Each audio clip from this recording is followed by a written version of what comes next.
Di akhir tahun 2019, ketika saat itu saya melakukan rapat PKH atau P2K2 dengan ibu-ibu PKH di salah satu kampung. Nah, yang hadir itu kurang lebih 30 orang.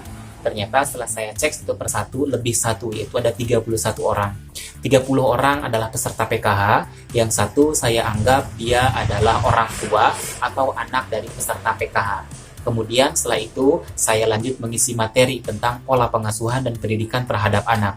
Dari awal sampai akhir, semua peserta PKH ikut antusias mengenai materi yang saya sampaikan, baik dalam pertanyaan maupun dalam permainan-permainan yang saya sajikan. Di akhir pertemuan, dia mendekat dan berbisik kepada saya. "Maaf Pak, saya bukan peserta PKH, tapi saya ingin sekali mendapatkan bantuan sosial PKH. Kebetulan, saya memiliki anak usia sekolah SD dan balita. Dan kabarnya, apakah benar di PKH itu ada sistem pendaftarannya? Jika ada, tolong Pak masukkan saya. Ini berkasnya, KTP dan KK." Ibu tersebut pun memberikan berkas tersebut kepada saya, dan otomatis saya pun mengambil. Dan pada saat itu saya hanya bisa menjawab, insya Allah ibu akan mendapatkan bantuan sosial lain dari pemerintah. Adapun KK dan KTP akan saya ambil, tapi saya tekankan saya tidak bisa menjamin apakah ibu masuk PKH atau tidak, karena di PKH tidak ada sistem pendaftarannya. Dan masih banyak lagi pertanyaan-pertanyaan serupa yang datang dari masyarakat umum, apakah di PKH itu ada sistem pendaftarannya atau tidak. Sahabat sosial, untuk menjawab apakah di PKH itu ada sistem pendaftarannya atau tidak, kali ini saya akan mengutip tulisan yang berjudul Mekanisme Pemutakhiran Mandiri yang ditulis oleh tim kontak center PKH, Bapak Guru Ardianto. Beliau salah satu tim kontak center PKH yang sangat aktif menulis tentang ke-PKH-an. Tulisan ini saya ambil dari akun Facebooknya. Berikut adalah penjelasannya.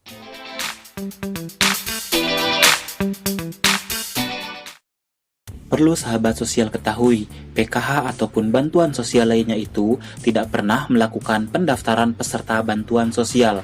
Yang ada itu adalah proses validasi awal atas data CKPM calon keluarga penerima manfaat dari program bantuan sosial tersebut. Validasi adalah proses pencocokan data terkini CKPM yang ada pada data awal tadi.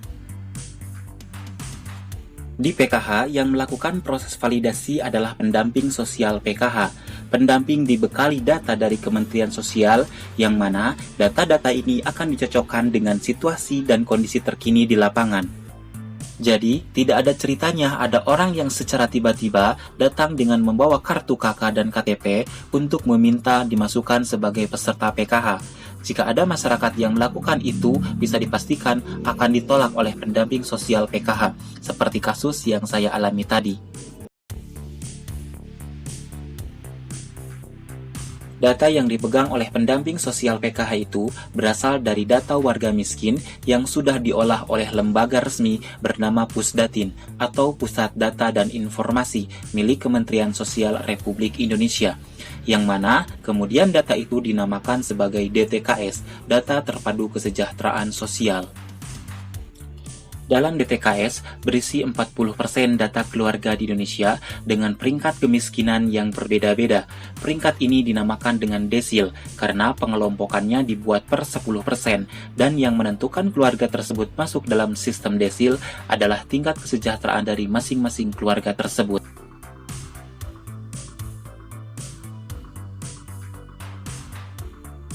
Secara berkala, data terpadu kesejahteraan sosial ini dimutakhirkan oleh operator 6NG, Sistem Informasi Kesejahteraan Sosial Next Generation.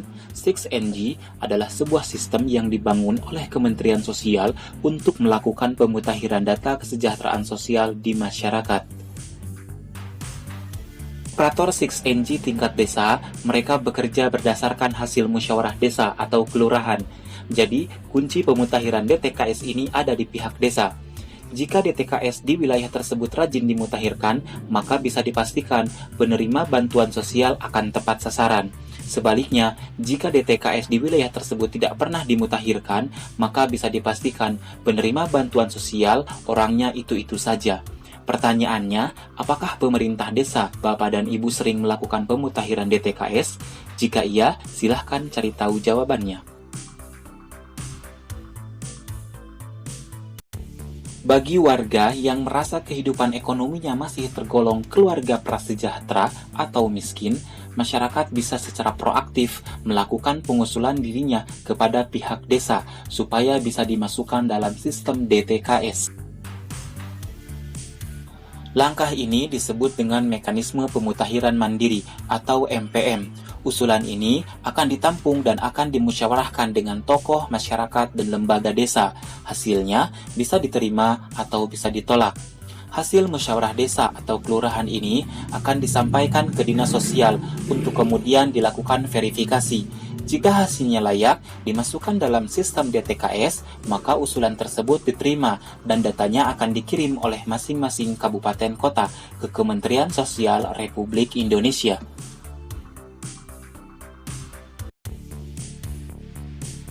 Jawabannya, tidak semua warga yang ada dalam DTKS bisa mendapatkan bantuan sosial yang ada, karena ada beberapa hal yang menyebabkan hal tersebut bisa terjadi. 1. Tingkat desil kemiskinan yang berbeda-beda antara warga satu dengan yang lainnya.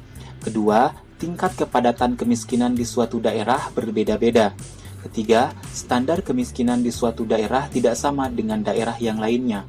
Keempat, ketersediaan kuota penerima bantuan sosial yang terbatas, dan beberapa hal teknis lainnya.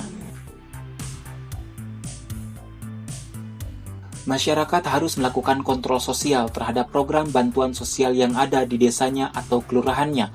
Jika ditemukan ada warganya yang sudah sejahtera, namun masih mendapatkan bantuan sosial, maka segera laporkan ke pihak pemerintah desa dan minta mereka untuk melakukan pemutakhiran DTKS-nya.